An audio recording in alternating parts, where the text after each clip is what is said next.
Então tá. Pessoal, como é que funcionam as minhas aulas, tá? As minhas aulas funcionam com slide, tá? Então eu vou falando aqui, a gente vai, se vocês tiverem alguma dúvida, quiserem acrescentar alguma coisa, fiquem à vontade, tá?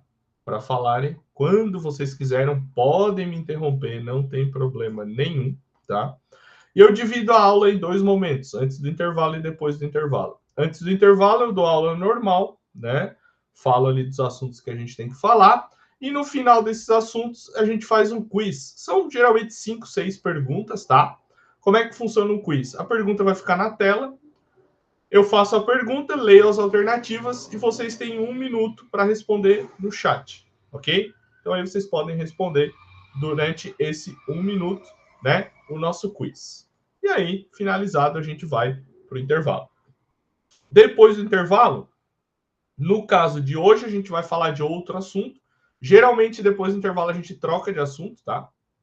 Então, depois do intervalo, ou eu vou falar de um assunto novo, ou nós vamos fazer uma lista de exercícios. No caso de hoje, nós vamos falar de um assunto novo, ok? As listas de exercício, elas são listas curtas, não são muitos exercícios, não vale nota e vocês não precisam me entregar, certo? Como é que acontece? Eu pego o questionário avaliativo, tiro algumas perguntas lá de dentro, lógico, não é a mesma pergunta, né, mas são perguntas próximas, ok? E coloco na lista de exercícios para a gente fazer aqui na aula. Aí eu dou um tempo para vocês fazerem, depois desse tempo a gente vem e corrige. Aí vocês podem responder ou pelo chat ou pelo microfone, tá? Mas essa semana a gente não vai ter, mais para frente só. Então, essas listas de exercício, elas servem, né, para auxiliar vocês na hora que vocês forem fazer o questionário avaliativo, para vocês tirarem uma nota melhor, tá? Para terem mais material de apoio do que vocês já têm. Beleza? Vamos começar então? Mãos à obra? Vamos, tá? E uma notícia boa, a aula geralmente não vai até as 10, tá? Porque como eu preciso postar esses materiais lá no Moodle, até as 10 eu acabo ela um pouco antes. Então vocês podem descansar um pouco mais cedo. Beleza? Então vamos lá. Só deixa eu... Acho que tem que ser janela aqui, tá? Deixa eu ver. Deixa eu ver se eu consigo mexer por aqui, ó. Não, pera aí que eu botei errado. Aqui, acho que agora eu consigo. Agora foi. Então tá, pessoal, sejam muito bem-vindos, né, à nossa primeira webconferência de 7, tá? Da unidade curricular 4 de montagem de sistemas mecânicos, né, do curso técnico em eletromecânica. Estamos começando bem na semana farroupilha, né? Deve estar aí no Rio Grande do Sul um cheirinho de churrasco passando, bem bom. Show de bola, pessoal. Então a gente vai falar, vai começar. Vocês vão ver que alguns assuntos na aula de hoje eles talvez não se conectem, né, de uma maneira natural, mas é que eu preciso recapitular algumas coisas que vocês já viram para a gente dar andamento, tá? E a primeira coisa que a gente vai recapitular é um pouquinho de desenho mecânico, bem rapidamente, tá? Então, pessoal, esse desenho técnico mecânico, né, acaba por ser uma ferramenta extremamente importante quando a gente fala da parte de comunicação de projetos, né? Porque o desenho técnico, mecânico, nesse caso, né? Desenho técnico de maneira geral, né? É o que conversa, né? Entre a pessoa que fez o projeto e a pessoa que vai fabricar o projeto. Porque não são as. Essas duas pessoas não é a mesma pessoa, né? São pessoas separadas na indústria. O pessoal que é técnico, que é engenheiro, faz o desenho, e o pessoal lá da fábrica, que é técnico ou especialista, fabrica esse desenho, né? Então, essas duas pessoas precisam conversar. E através do desenho técnico é que elas podem conversar entre si. Então, o desenho técnico ele é extremamente essencial nessa comunicação de projetos e especificação de peças ou de sistemas mecânicos, tá? Então, no desenho técnico, a gente vai ter ali de uma forma padronizada todos os detalhes geométricos de um componente que a gente queira fabricar. Então, a gente vai ter, por exemplo, nesse do lado aqui, dimensões, né? Então, a gente tem dimensões, a gente tem formas, né? Então, por exemplo, nessa dimensão eu sei que é um furo, né? Ó, com diâmetro, né? Então, tem também isso. E posso ter também a questão dos acabamentos, certo? O acabamento da peça.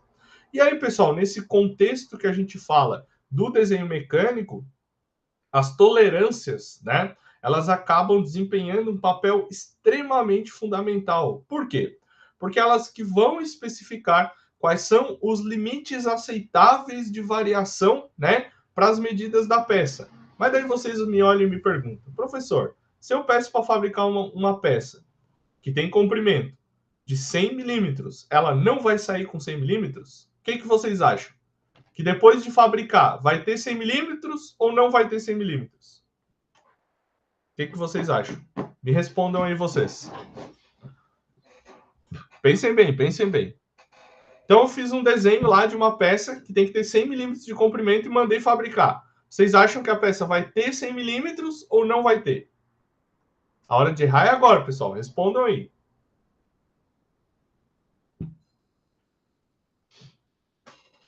Ninguém acha nada? Não é possível. Não é possível. Vocês sabem a resposta. Vocês acham que tem ou não? Tem ou não? Tem ou não? Não sabe? Não tem ideia? Não tem, Mikael. Tu acha que não tem? Então eu digo que tu acha está certo. A peça ela nunca vai ter a medição exata que está no projeto. E é para isso que existem as tolerâncias. Por quê? Se eu vou montar, por exemplo, uma peça dentro desse furo aqui, né? Esse furo tem um diâmetro de 32, ok? Só que a minha peça ela não vai ter 32. Para ela entrar aqui dentro, ela tem que ter menos que 32. Porque ela nunca vai ter 32. Então eu vou estabelecer um limite de tolerância para o tamanho dessa peça. E aí eu posso ter uma tolerância superior e uma tolerância inferior. E é isso que acaba permitindo, né? E é isso que a gente consegue chegar que as peças sejam fabricadas, porque elas não vão estar exatamente, não vão ter a mesma medida exato como está no desenho. Então, esse controle de tolerância acaba sendo crucial para o controle de qualidade da fábrica. Também importante para o desempenho da empresa, né? E por conta dos componentes fabricados, ok? E aí, o resultado, né, dessas especificações de projeto, eles vão variar, né? Essa tolerância ela vai variar de acordo com os processos de fabricação. Tem processos que têm ajustes mais finos e tem processos que não têm ajustes tão finos.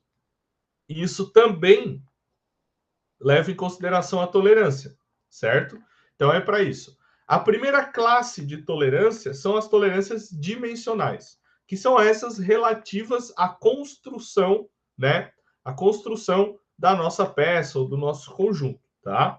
E essas tolerâncias, elas vão estabelecer essas variações, onde a gente vai ter uma dimensão máxima e uma dimensão mínima que a minha peça tem que ter para poder encaixar numa outra peça ou algo do tipo, tá? Então a gente tem um exemplo aqui, ó. A gente tem 4 medidas e 4 tolerâncias diferentes, certo? Então vamos começar aqui por baixo, ó.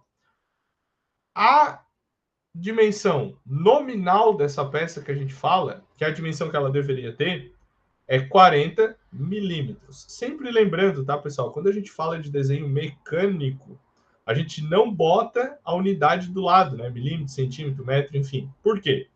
Porque é convencionado que desenho técnico mecânico, a unidade é milímetro, sempre milímetro, tá? Então aqui a gente tem uma peça de comprimento de 40 milímetros, que ela pode ter uma variação de mais ou menos 0,25. Então essa peça, deixa eu pegar uma calculadora aqui, ela pode ter 40 milímetros, ela pode ter de 40 milímetros menos 0,25, que dá 39,75 até 40,25. Então, essa peça vai poder medir entre 39,75 até 40,25 de comprimento. Se ela estiver dentro desse tamanho, ela está apta para ser vendida, vamos dizer assim, né? Ou para ser montada. Se ela tiver mais do que isso, ou menos, se ela tiver menos de 39,75 ou mais de 40,25, ela não está apta, certo? Então ela vai para o descarte, ou enfim, ok? A gente tem outros exemplos aqui. Quando a gente tem tolerâncias de tolerâncias máximas e mínimas iguais, a gente representa dessa maneira aqui, mais ou menos, e o número da tolerância do lado.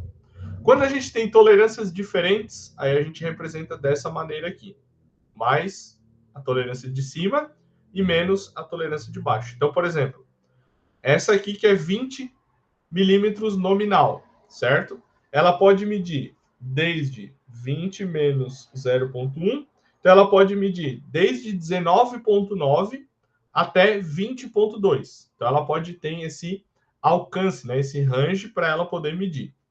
A gente também pode ter, não necessariamente, tá? A tolerância vai ser sempre mais e menos, ela pode ser mais e mais ou menos e menos, não tem problema.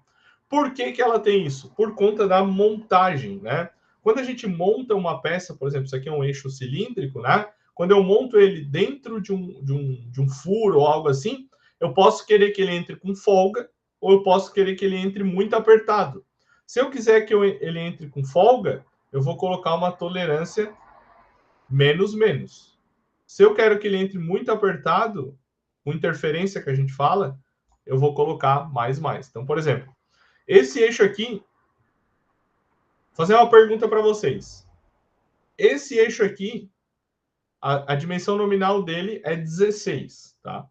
Se eu fabricar esse eixo aqui exatamente com 16, vai passar ou não vai passar no controle de qualidade? Olhando as tolerâncias, o que vocês me falam?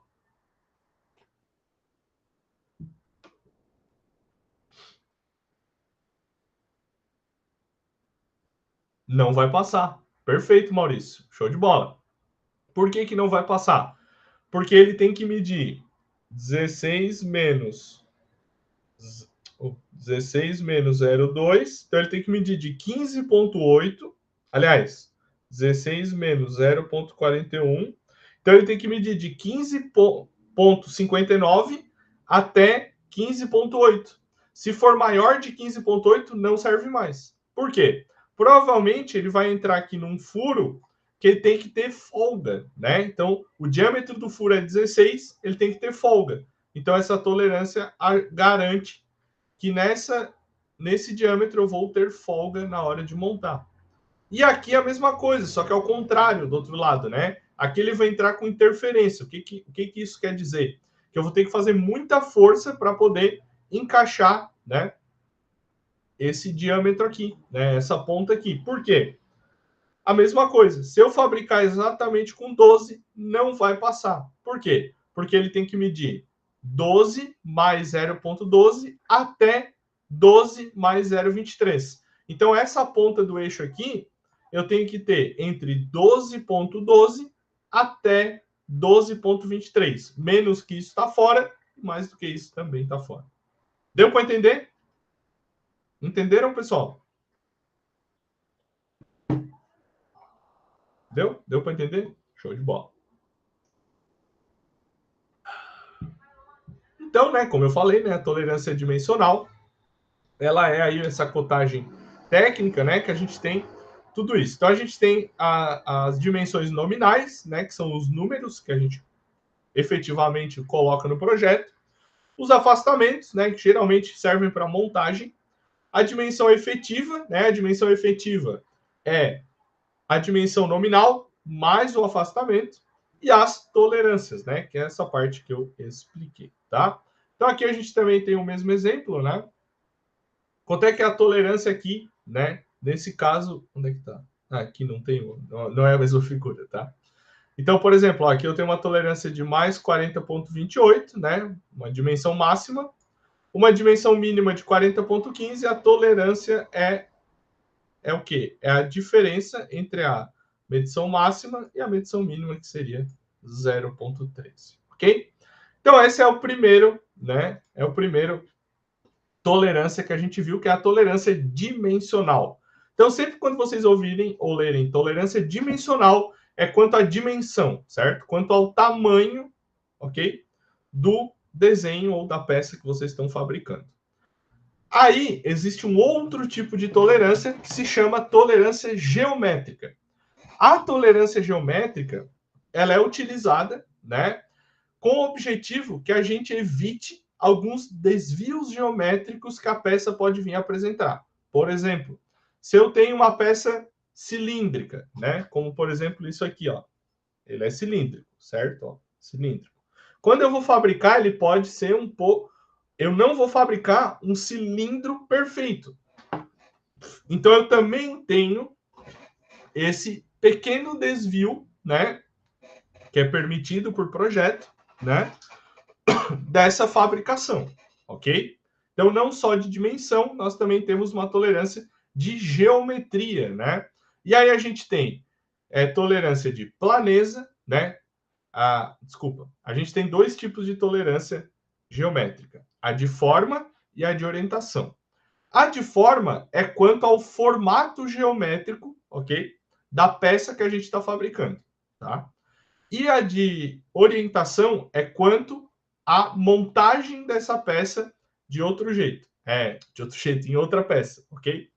Qual é a diferença? Tá? Então, por exemplo, nas tolerâncias de forma, nós temos a tolerância de planeza, a de cilindricidade, a de retitude, circularidade, contorno qualquer e linha qualquer. Todas essas são referentes ao perfil geométrico que a peça vai ter na fabricação. Então, quando eu fabrico uma peça plana, ela não vai ser exatamente plana. Ela tem que ter também essa tolerância para eu poder fabricar minha peça, ok? Quando eu fabrico uma peça cilíndrica, a mesma coisa. Quando eu fabrico uma peça circular, a mesma coisa, né? Então, tem tudo isso, ok? E de orientação, bom, daí nós temos aqui os exemplos, né? Como é que isso é mostrado no desenho, né? Esse aqui, ó, é a de planeza. Então, o que que isso aqui quer dizer? Que essa face aqui da minha peça, ela tem uma tolerância de 0,05 milímetros de planeza, né? Então, aqui é a tolerância e do lado aqui vai o tipo de tolerância, ok? Esse aqui é o de cilindricidade, né? Então, eu tenho uma tolerância nesse eixo aqui de 0,03 milímetros de cilindricidade. Esse aqui é o de retitude, ok? Esse aqui é o de circularidade. Esse aqui é o de contorno qualquer. E esse é o de linha qualquer. Tá bem? Então, vocês vão encontrar bastante isso por aí também. Já as tolerâncias geométricas de orientação, elas são quanto à montagem, tá? Por que quanto à montagem? Geralmente, são peças que vão ser montadas juntamente com outras peças. Vocês vão entender.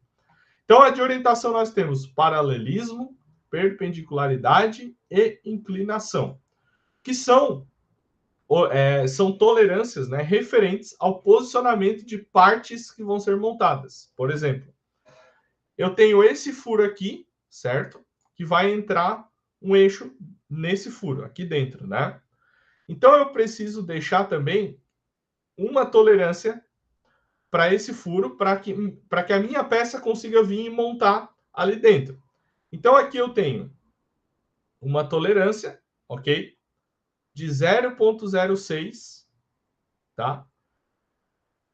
De perpendicularidade para minha peça poder vir e montar assim, né? Perpendicular, né? 90 graus, ok? Agora essa aqui, ó, é de paralelismo, né? O que que isso quer dizer? Quer dizer que uma peça vai encaixada na outra. Então aqui eu tenho, né, uma tolerância de 0,03 milímetros de paralelismo. E aqui de inclinação, né? Então minha peça pode estar 0,08 milímetros mais inclinada, né? Que mesmo assim eu vou conseguir montar a outra peça aqui dentro dela, ok? Então tudo isso garante, né, que eu vou conseguir usar as minhas peças, mesmo que elas não tenham, né, o formato efetivo, ok? Então, se eu mandei fabricar um cilindro, ele não vai ser 100% cilíndrico, né? Ele tem a tolerância dele ali para ter algumas outras formas durante todo o corpo dele. Geralmente, tá, pessoal? Essas tolerâncias são bem apertadas, tá? Justamente por conta dessas montagens, ok? Deu para entender aqui? Tolerância geométrica?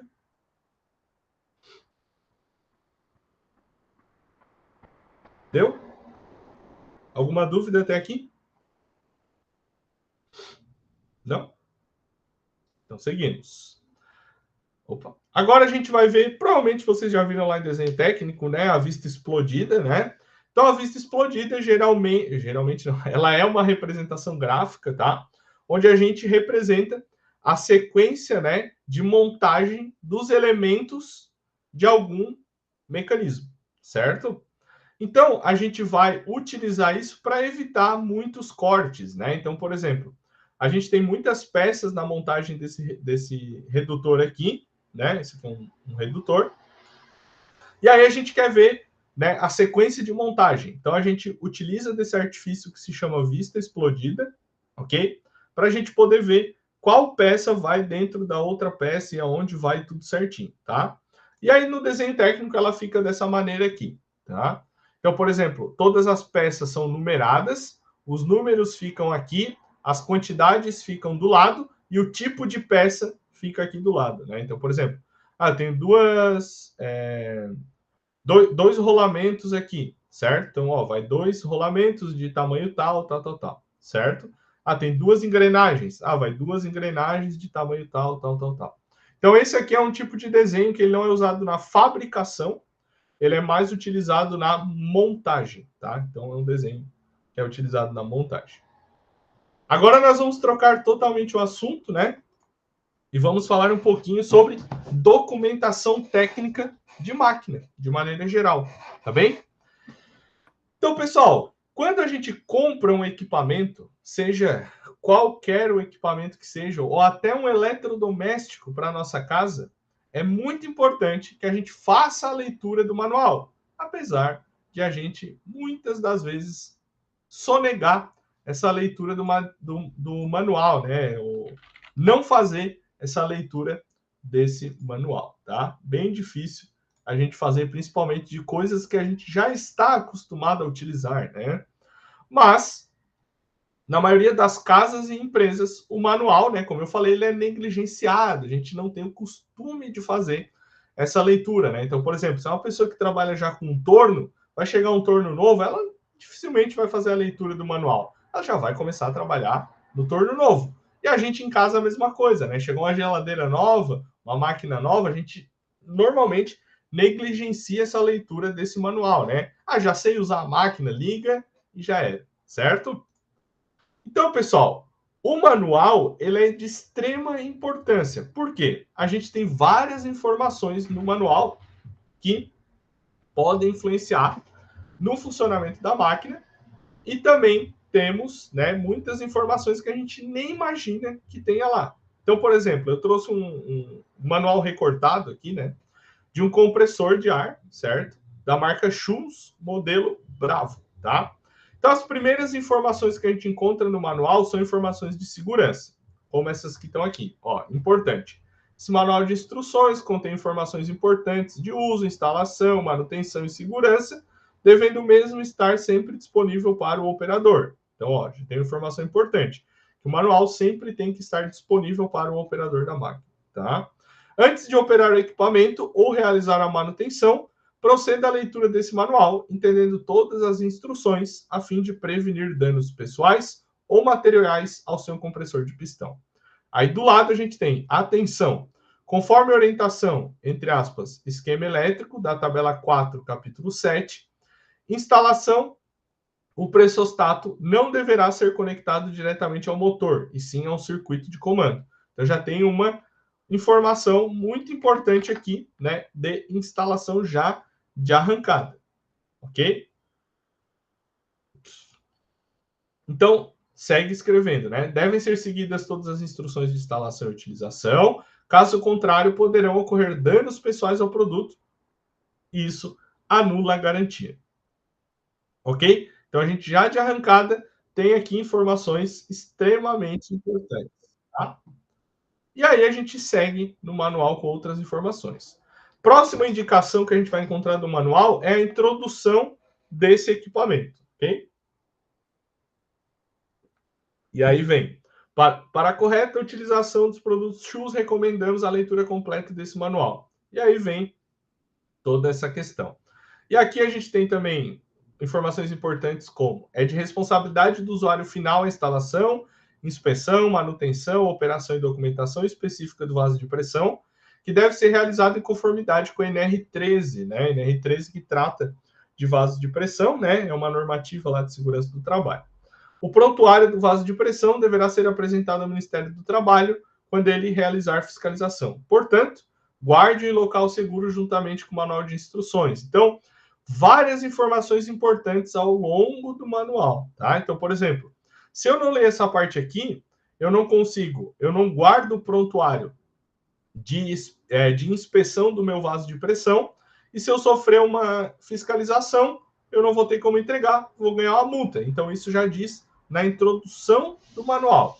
Na parte 3 do manual, aqui, né, 2 e 3, a gente tem a parte de instalação. E depois aparecem alguns problemas típicos, né, que, nesse caso, o compressor, a máquina, né, poderá apresentar e o que pode ser. Então, por exemplo, parte 2, inspeção do compressor. Inspecione e verifique se ocorreram danos causados pelo transporte. Em caso afirmativo, comunique o transportador de imediato. Assegure-se de que todas as peças danificadas sejam substituídas e de que os problemas mecânicos e elétricos sejam corrigidos antes de operar o compressor de ar, tá? O número de série do compressor está localizado na plaqueta fixada no bloco do compressor. Escreva este número de série no espaço destinado no final do manual. Mais informações extremamente importantes, tá? Número 3, aplicação. Os compressores de ar Shoes devem ser utilizados apenas para compressão de ar atmosférico até a máxima indicada em sua plaqueta de identificação ou aviso informativo.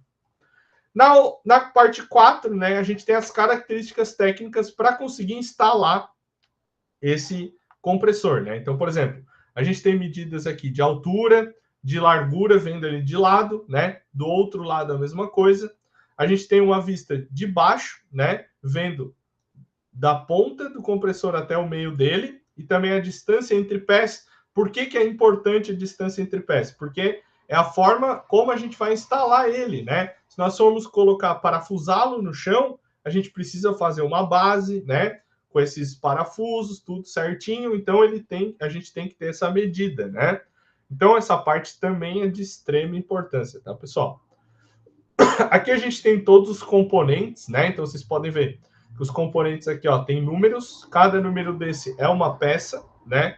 Do nosso compressor. E daí a gente vai ter uma tabela com todas as peças numeradas, ok? Depois a gente tem o esquema elétrico do compressor, né? Porque aqui nesse caso a gente tem um motor, né? Aqui, ó, motor trifásico ou monofásico, né? Então aqui, ó, esquema de conexão elétrica monofásica, aqui, e motor trifásico, né? Que ele tem partida estrela triângulo, que é um tipo de partida diferente com contatores e tal, tá? Então ele pode ser instalado, né? A depender do tamanho do compressor, a gente vai usar esse esquema elétrico ou esse esquema elétrico, beleza? E aí, pessoal, alguma dúvida sobre manuais? Alguma dúvida? Ou tá de boa? Tranquilo? De boa? Então tá, seguimos. Outro documento técnico que é muito importante quanto manual é o tal do catálogo fornecido pelo fabricante. Aí a gente pensa, o catálogo que ele leva lá para a gente vender? Exato. Só que lá tem muita informação importante. Por quê? Quando a gente precisa comprar um equipamento, continuamos falando de compressor de ar, tá?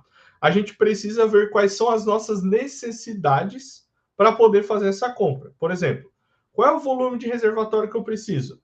Qual é a pressão de operação que eu preciso? Qual é a potência de motor que eu preciso? Se eu não souber, tá, pessoal? Eu posso estar comprando aí um tanque de guerra para matar uma mosca. E eu preciso só de um mata-mosca. Ou eu posso estar comprando um mata-mosca para derrubar um tanque de guerra. Então eu posso estar diminuindo o meu problema ou aumentando o meu problema. Se eu compro uma máquina muito maior do que eu preciso, eu vou ficar com uma máquina que foi muito mais cara e eu não vou usar toda a capacidade dela. Se eu comprar uma máquina menor do que eu preciso, ela não vai me suprir tudo o que eu preciso. Por quê? Porque ela tem uma menor capacidade. E é por isso a importância dos catálogos. E aqui eu trago, né, 3 tipos de compressor, por exemplo, né? Então, ó, esse compressor primeiro aqui, ó, o MS Jet Master, achei que era Smarter, mas é Master, ele tem uma vazão máxima de 65 litros de ar por minuto. Esse do meio tem uma vazão máxima de 110 litros por minuto. E esse último já é maior, então ele tem uma vazão máxima de 232 litros por minuto. Se eu não souber o que escolher, eu vou pegar e vou escolher esse primeiro, que é o menor, o mais barato, vou comprar e já era. Só que se a minha vazão que eu preciso é de 80 litros por minuto, ele não vai me suprir, porque esse só entrega 65 litros por minuto, certo? Então eu não vou conseguir usar ele, né? Eu vou usar ele, mas ele não vai me adiantar. O exemplo contrário, né? Se eu preciso de 70 litros por minuto e eu compro esse grande aqui que tem 232, eu vou estar jogando dinheiro fora. Porque ele está suprindo aí mais de 3 vezes o que eu preciso, certo? Então essa é a importância. Mas eu também não posso comprar esse de 65. Ele não vai me suprir, então eu tenho que comprar esse de 110. Passou um pouquinho? Passou. Mas entre não suprir e suprir muito, eu prefiro algo que supra um pouco a mais. Ok? Então, essa é a importância dos catálogos, né? Aqui a gente tem também um catálogo de rolamento, né? Esse vocês vão ver no presencial também, catálogo de rolamento. A primeira aula vai ser vocês desmontarem um redutor, um motor, algo assim. E aí a gente tem que saber qual tipo de rolamento eu preciso. Um blindado, um com vedação sem contato, um com vedação com contato, um com anel de retenção. Essa é a primeira informação. Depois, o diâmetro do rolamento, o diâmetro primitivo. Então tem tudo isso, né? A capacidade de carga, limite de rotação. Então tudo isso vai variar de acordo com a minha necessidade. Então isso se mostra cada vez mais importante saber ler esse catálogo, né? Então, por exemplo, aqui, ó, a gente tem esse bico aqui de ligação rápida, né, para ar comprimido, certo? Então aqui a gente tem todas as informações, ó, tamanho, diâmetro nominal, tipo de vedação, formato, pressão operacional, meio de operação. Então tudo isso também é importante na hora de a gente escolher um componente como esse aqui. Aqui nós também temos esse modelo aqui, ó, que é um motor, né? Um motor elétrico. Então, a gente tem toda a parte também de tensão das correias, né? Onde a gente tem que ter toda essa parte importante, tá? Outro documento também que vem junto dos manuais, tá? Que é bem importante, isso auxilia muito quando a gente vai fazer a instalação do equipamento, tá? É a instrução, né? O manual de instruções tem essa parte de diagnóstico de falhas. O que isso quer dizer? São falhas comuns de acontecer no equipamento, o que provavelmente causou essa falha e como resolver essa falha, tá? Então, por exemplo, aí, ó, esse é o do compressor, tá? Diagnóstico de falhas. Então, muitas vezes, aquilo que à primeira vista parece ser um defeito pode ser solucionado por você mesmo, sem a necessidade de recorrer a um posto saque Schultz. Persistindo o problema após concluídas as ações corretivas, abaixo, entre em contato com o posto saque Schultz mais próximo, né? Para acompanhar isso. Aí a gente tem 2 tipos de defeitos aqui. Primeiro, motor não parte, né, o motor do compressor, ou não religa. Observação: não insista em partir o motor sem antes constatar a eliminar a causa do problema. Quais são as causas prováveis? Então a gente tem mais de uma causa provável para o motor não partir ou não religar. Primeira causa: queda ou falta de tensão na rede elétrica. Qual é a solução para isso? Tem aqui do lado. Verifique a instalação ou aguarde a estabilização da rede. Segunda causa, motor elétrico danificado. Solução: encaminhe ao técnico credenciado Schultz quando o motor seguiu montado de fábrica. Terceira causa provável, correia muito esticada. Solução: estique conforme indicado no capítulo 9, manutenção preventiva, item C e C. Quarto, válvula de retenção não veda devido à presença de impurezas. Qual é a solução? Encaminhar o compressor ao posto Schultz. Outra causa provável, protetor térmico do motor ou relé de sobrecarga de chave atuado.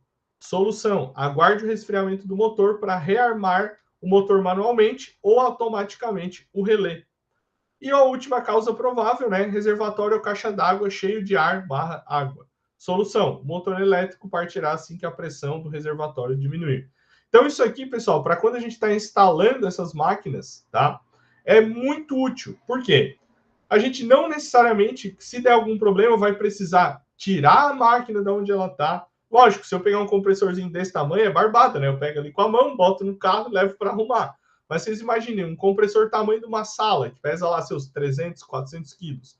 Não é tão simples, né? Então, às vezes, olhando no manual, a gente também tem essa informação do que pode estar acontecendo com a nossa máquina. E evita esse transtorno de levar a máquina para arrumar, chegar lá, não ser nada. Tá bem? Alguma dúvida, pessoal? Aqui a gente também tem, no mesmo caso dos compressores para rolamento também, ó, alguns defeitos comuns de acontecer nos rolamentos, tá? E o que pode ser, né? Então, por exemplo, assim, ó, contaminação por partículas duras, né? Então, vai ter esse formato aqui. O que pode ser? Materiais estranhos durante no rolamento, né? Aqui também, ó, corrosão, ataque químico. Então, isso aqui depois fica nos slides, se vocês quiserem dar uma olhada, eu vou colocar lá no Moodle depois, tá? Do que a gente viu até agora, pessoal, alguma dúvida ou tá tudo certinho?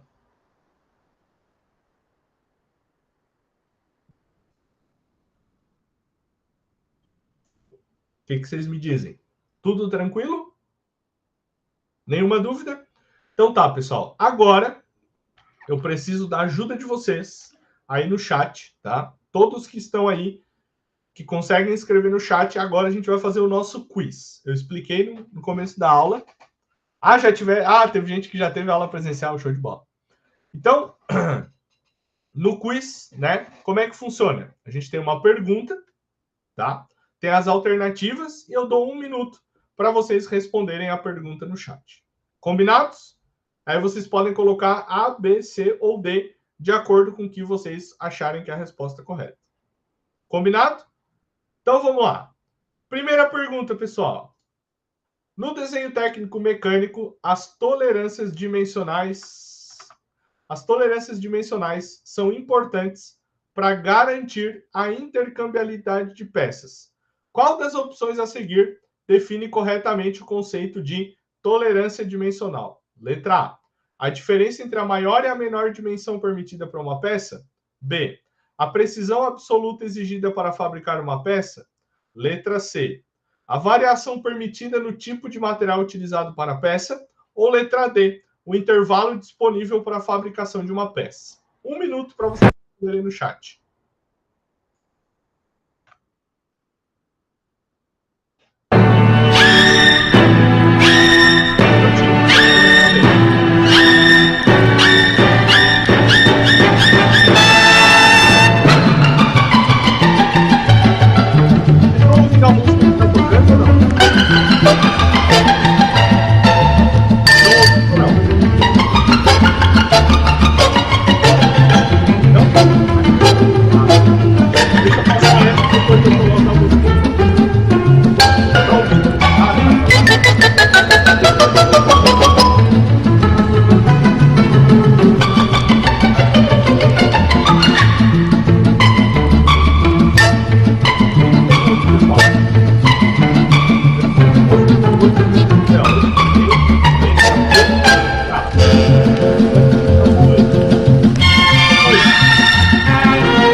Acertou quem colocou a letra A. Então, a tolerância dimensional é a diferença entre a maior dimensão e a menor dimensão permitida em uma peça, né? Lembra o que eu falei lá? Uma peça ela vai ter a dimensão máxima, a dimensão mínima, e essa diferença é a tolerância dimensional. Show de bola, pessoal. Deu para ouvir a música, então? Deu para ouvir? A música do Baú da Felicidade? Ou não deu para ouvir? Deu? Show de bola. Então tá. É que dependendo como compartilha, às vezes não dá para ouvir, mas beleza, então deu, que bom que deu. Pergunta número 2. Nos sistemas de tolerância ISO, né, que é o sistema de tolerância, a tolerância geométrica é utilizada para controlar, letra A, dimensões nominais de uma peça, letra B, forma, orientação e posição das superfícies da peça, letra C, o tipo de material utilizado na fabricação da peça, ou letra D, quantidade de peças produzidas em um lote. 1 minuto para vocês responderem.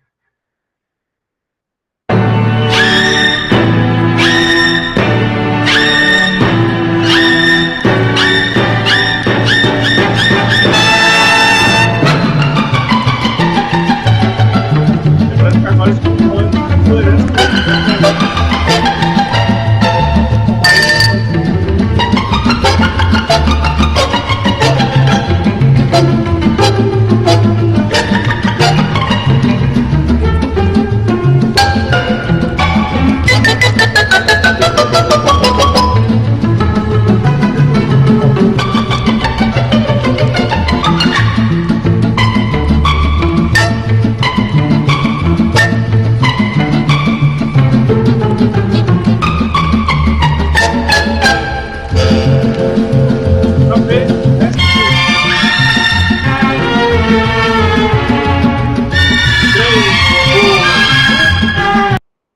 Todos colocaram letra B, deixa eu ver. Todo mundo colocou letra B e todos acertaram, né? Então, a tolerância geométrica a gente utiliza para controlar a forma da peça, a orientação da peça e a posição da superfície da peça. Show de bola, pessoal. Pergunta número 3.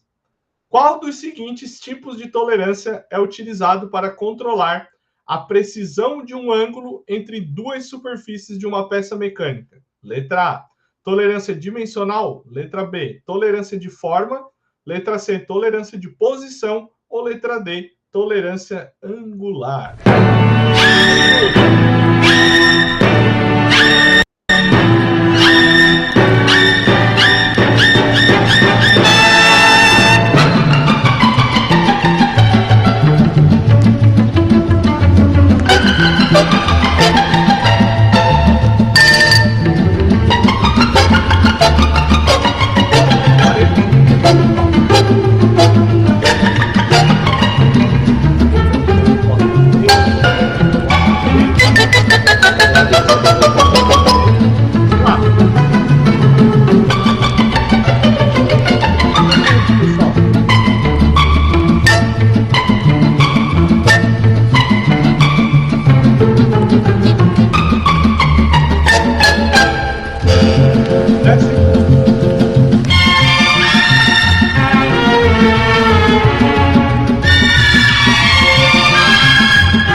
A maioria colocou letra D e a resposta correta é letra D. Então, essa tolerância angular, né, ela ajuda para que a gente consiga, né, controlar a precisão de um ângulo, né, de montagem entre duas superfícies. Beleza? Próxima pergunta. Qual a principal função dos manuais e catálogos de equipamentos mecânicos? Letra A, fornecer instruções detalhadas para a operação e manutenção de equipamentos. Letra B, informar sobre a história e evolução do equipamento. Letra C, apresentar as patentes e direitos autorais relacionados ao equipamento. Ou letra D, descrever os componentes eletrônicos do equipamento com foco em software. 1 minuto.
Acabou o tempo, todos responderam letra A e todos acertaram. Então, a principal função de manuais e catálogos é fornecer instruções detalhadas para a operação e manutenção de equipamentos.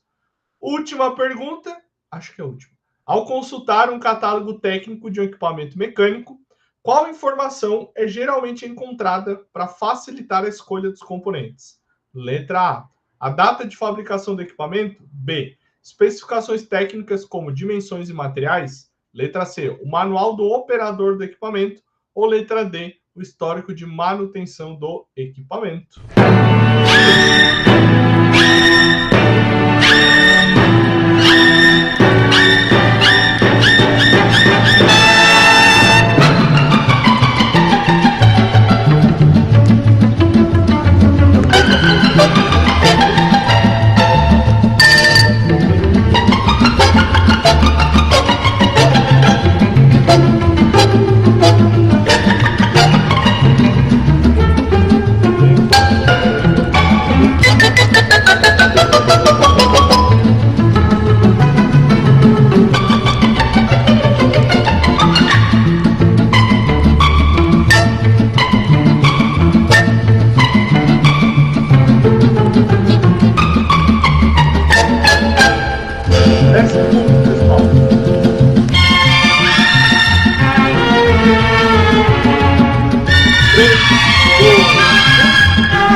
Todos colocaram a letra B e todos acertaram, né? Então, o que facilita, né, para a gente escolher componentes mecânicos dentro de um catálogo técnico, né? O que ajuda, né? São as especificações técnicas como dimensões e materiais.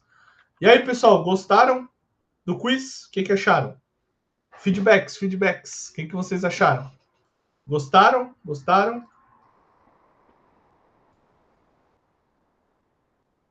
Acharam legal? Então tá bom. Legal, então, pessoal. Pessoal, então agora nós vamos fazer aí 10 minutinhos de intervalo. Agora é 9h15 até 9h25. A gente dá uma esticada, toma uma água e ir ao banheiro e depois a gente volta. Fechou? Até daqui a pouco, então, bom intervalo para nós.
Vamos lá então, pessoal. Voltando então para a aula agora. Voltando. Agora nós vamos falar de outro assunto, né? Que são os diagnósticos de montagens, certo? Então, pessoal, muitas das montagens mecânicas, né, de componentes, de mecanismos, né, elas precisam ser verificadas depois de serem montadas, certo? E aí a gente tem uma série de ensaios que podem estar aí garantindo alguns aspectos diferentes para as montagens e verificando isso. O primeiro que a gente vai ver é o ensaio de líquido penetrante, que se fala, tá? Que é um método para a gente conseguir verificar trinca, verificar poros, verificar dobras e verificar rachaduras na peça, tá? Pelo fenômeno da capilaridade, né? Então, o que acontece? A gente tem lá uma trinca numa peça, né? A gente joga um líquido, né, na superfície dessa peça. Aqui, ó. Joga esse líquido aqui. Esse líquido vai penetrar nessa trinca. Depois a gente joga um outro líquido chamado revelador, que joga por cima. E aí a gente vai ver exatamente aonde está essa trinca. Ah, professor, como é que faz isso? Trouxe um vídeo para vocês, para a gente ver aqui como é que isso é feito, tá?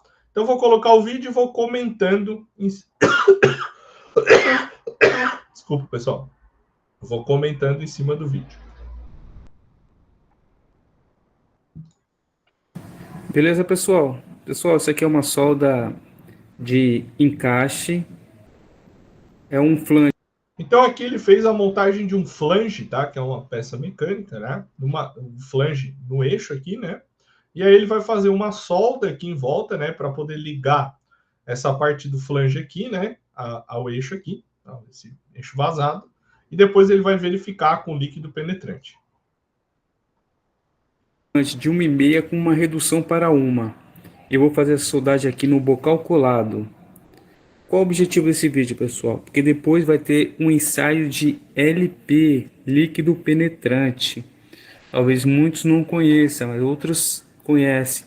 É um Uma outra característica também do ensaio de líquido penetrante, tá? Assim como os outros ensaios que a gente vai ver hoje, é que todos são não destrutivos, né? O que isso quer dizer?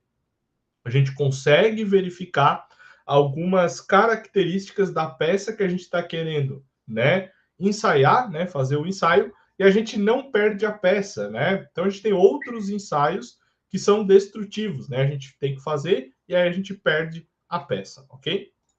um ensaio não destrutivo. Então, finalizando aqui essa soldagem, eu vou vai passar por um ensaio de LP e eu vou mostrar aqui algumas coisas, como que funciona.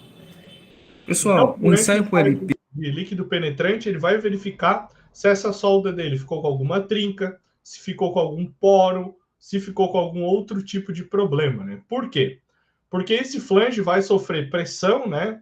Geralmente utiliza flange, né? Para quando a gente precisa de pressão, né? Algum fluido passando com pressão por esse tubo aqui, certo?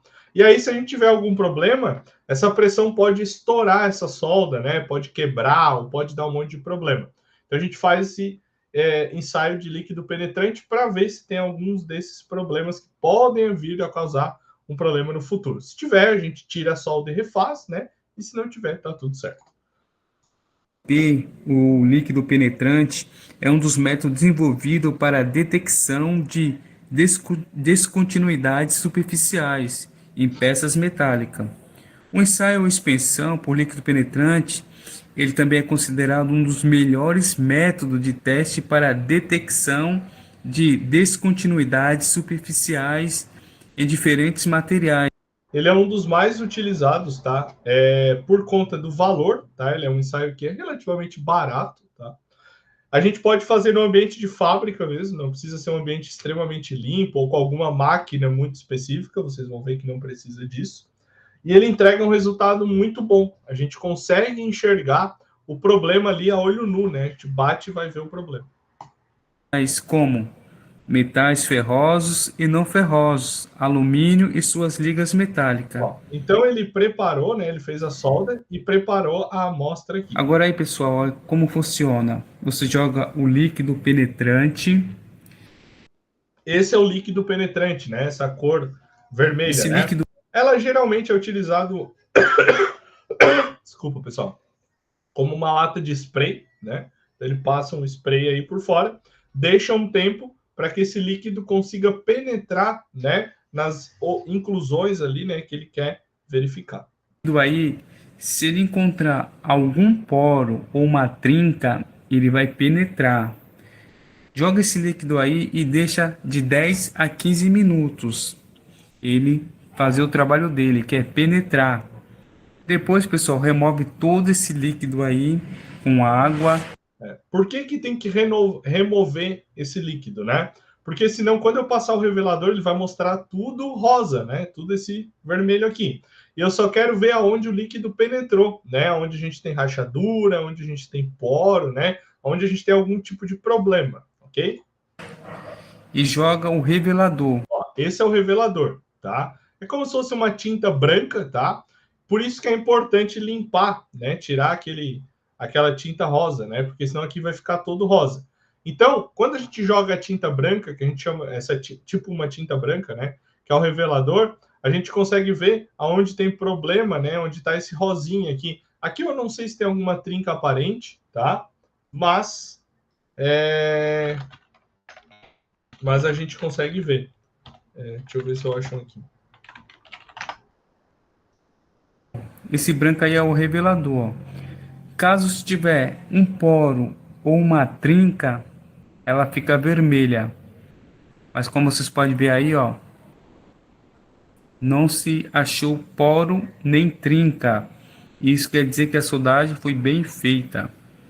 Passou no teste de LP, ensaio não destrutivo. Beleza, pessoal? Valeu e até o próximo vídeo com mais dicas. Vou mostrar para vocês agora um caso que não passou no teste, tá? É um caso grave, vamos dizer, peraí. Deixa eu mostrar aqui para vocês. Ó, nesse caso aqui, ó, pessoal, foi passado, né, o líquido penetrante, se deixou lá por um tempo. Aqui no meio não contamos, tá? Porque é vazado, né? Então deve ter empoçado. Depois colocou-se, né, o revelador, que é a tinta branca, e aí viu que tá cheio de trinca, né? Então, ó, dá para ver bem certinho as trincas, ó, aqui, aqui, aqui tem uma trinca bem grande, aqui tem outras trincas bem fundas, né, bem grandes, ó. Então, esse aqui é um tipo de ensaio de uma peça que não passou pelo ensaio de líquido penetrante, né? A gente pode ver que essa peça é bem problemática e provavelmente a gente não consegue nem melhorar ela, né? Passar uma retífica ou algo assim, né? Vai ter que ser jogada fora e feito outra peça, ok? Vamos para o próximo ensaio. Espera aí. Deixa eu botar a tela cheia aqui para nós. Beleza, pessoal? O próximo ensaio, pessoal, é um ensaio por partículas magnéticas, tá? Esse é um ensaio também não destrutivo, tá? Ali está destrutivo, mas é não destrutivo, depois eu vou arrumar, para a gente conseguir detectar descontinuidades ou falhas, né? Em materiais que são magnetizáveis, né? Então, por exemplo, materiais que contenham algum tipo de ferro. Então, esse é um tipo de ensaio que eu não consigo fazer em alumínio, por exemplo, né? Só consigo fazer em materiais magnéticos, tá? Como é que ele funciona? Eu coloco uma espécie de um pó, né? Um pó metálico, né? Por cima da peça e crio um campo magnético em volta da minha peça, tá? E aí esse pó ele vai se encaminhando para onde a gente tem alguma trinca, onde a gente tem alguma descontinuidade, onde a gente tem algum fluxo magnético passando, né? Pela peça, ok? E aí a gente tem vários modos de fazer isso, tá? Então, quando o material ele apresenta algum tipo de defeito, né, onde se encontram essas descontinuidades, essas partículas vão se concentrar naquele local. Então, ele vai formar naquele local onde a gente tem um problema, uma camada larga e bem aglomerada desse material, ok? E aí a gente tem vários tipos desses testes, né? A gente tem magnetização circular, longitudinal, multidirecional, por indução do campo magnético, bobinas eletromagnéticas Yoke, condutor central, passagem de corrente, eletrodo ou contato direto. Então, a gente tem um monte de tipo. Isso vai variar de acordo com a peça que a gente está querendo ensaiar, de acordo com o que a gente tem disponível, né? Daí eu trouxe também um vídeo aqui para a gente ver desse tipo de ensaio. Deixa eu botar aqui. Então, aqui, pessoal, ele está preparando, né, uma peça onde a gente tem uma solda ali passando, né? Então, a preocupação dele é que essa solda tenha alguma descontinuidade, tenha algum poro, né? Os defeitos que a gente vai avaliar aqui são defeitos bem parecidos, né, com defeitos que a gente pode encontrar no ensaio de líquido penetrante, tá? Aqui são medidas de sobreposição, né, onde ele vai colocar o pó e fazer toda essa passagem, né? Essa é uma medida de contraste que está passando para poder ver essas partículas magnéticas se movimentando. Tá?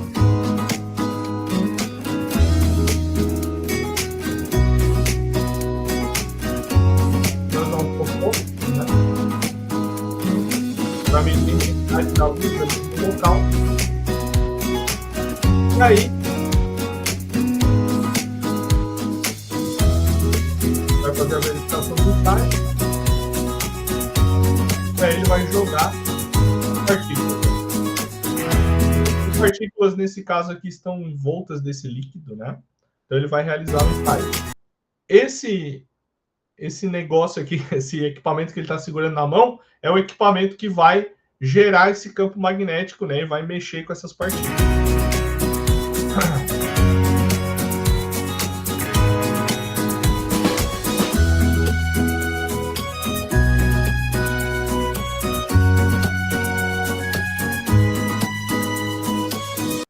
Então, ó, vocês podem ver, deixa eu mostrar para vocês, que há descontinuidades. Por quê? Olha a diferença, olha onde se acumulou as partículas, ó. Aqui, ó, essa linha, vocês estão vendo essa linha aqui, ó, que está em cima dessa que eu estou traçando, ela tá com uma cor bem diferente daqui, por exemplo, ó, daqui, né? Ela tem uma linha escura passando aqui. É onde essas partículas se concentraram, certo? E é aí que a gente identifica essas descontinuidades.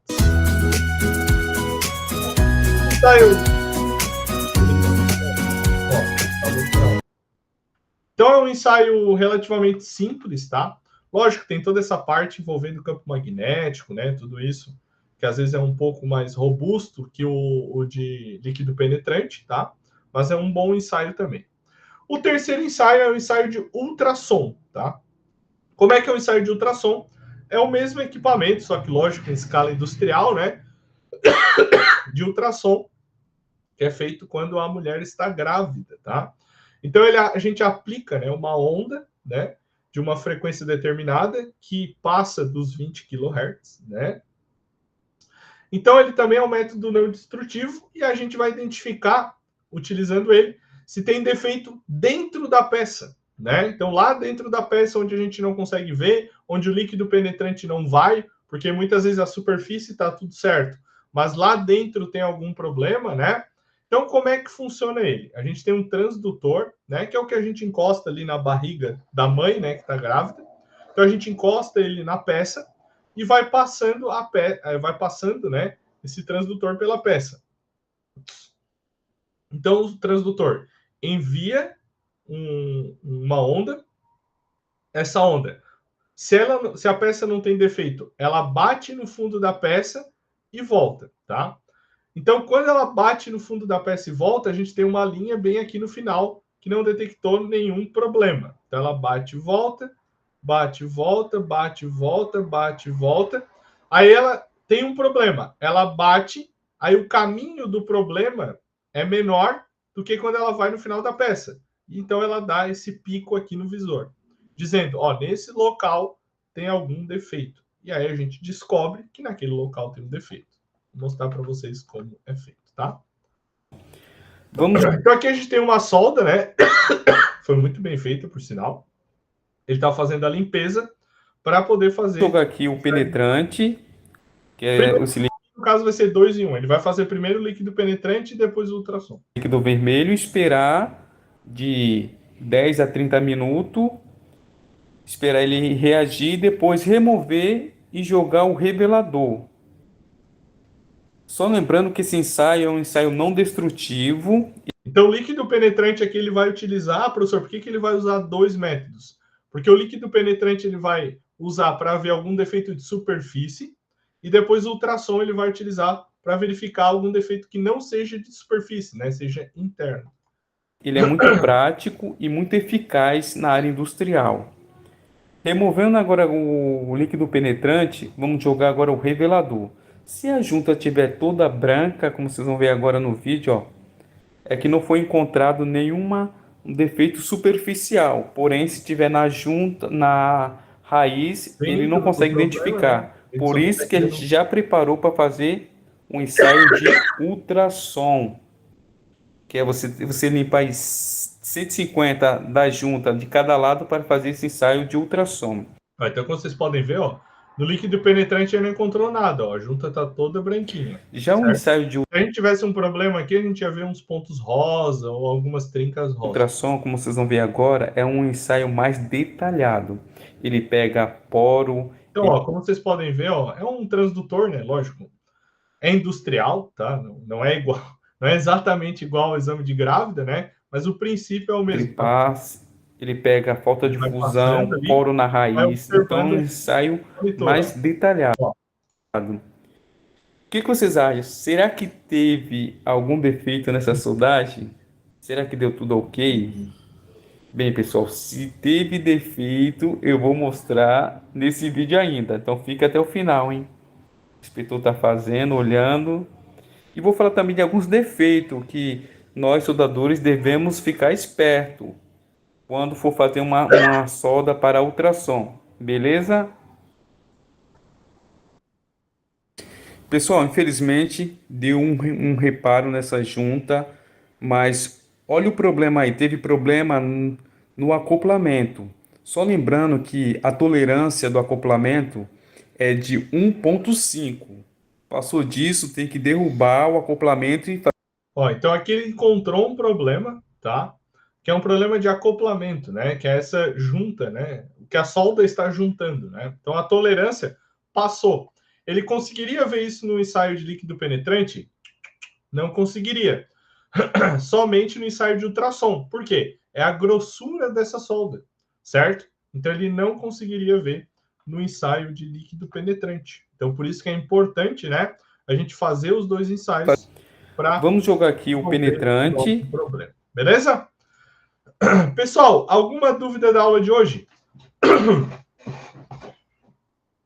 Deu um pigarro agora? Não? Tranquilo? Pessoal, então o que eu tinha para falar para vocês hoje era isso, ok? Depois, logo depois aqui, eu já vou postar os slides lá no Moodle. Vou postar depois a gravação dessa aula lá no Moodle também.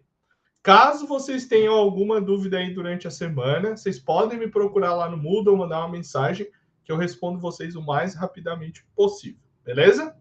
Não esqueçam da aula presencial, é muito legal e muito importante as aulas presenciais. E semana que vem a gente continua falando. Semana que vem eu vou trazer o assunto sobre soldagem. Então nós vamos ver vários tipos de soldagem, como fazer, diferença entre uma e outra. E aí a gente fala semana que vem, tá bem? Pessoal, uma boa noite para vocês. Vão com Deus. Semana que vem a gente se encontra aqui novamente. Valeu? Tchau, tchau. Muito obrigado pela presença de todos.